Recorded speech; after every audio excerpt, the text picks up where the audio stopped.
And India's foreign exchange reserves rose sharply by $4.4 billion to as high as $693 billion in the week ended December 19th. This as per the latest data released by the Reserve Bank of India. The increase was largely driven by strong rise in gold reserves, which jumped $2.6 billion to $110.4 billion during the week.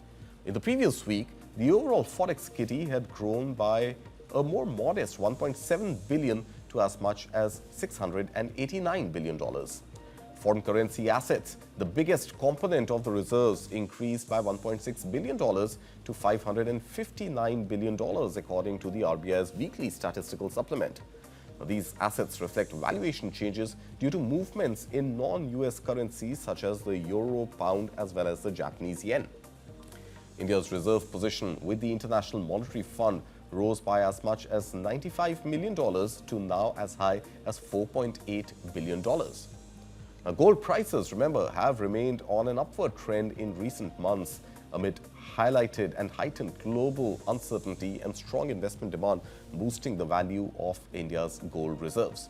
After its latest monetary policy review, the RBI said India's forex reserves were sufficient to cover more than 11 months of merchandise imports, underscoring the resilience of the country's external sector. The central bank also noted that India remains well positioned to meet its external financing needs.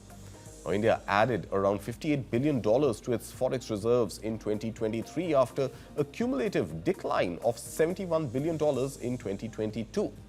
Now, in 2024, reserves rose by just over $20 billion, while so far in this year, until December 19th of 2025, the forex kitty has grown by an estimated $47 to $48 billion. Now, remember, forex exchange reserves are assets held by the country's central bank, in India's case, the Reserve Bank of India, mainly in reserve currencies such as the US dollar, along with holdings in the euro, Japanese yen, pound sterling, as well as gold.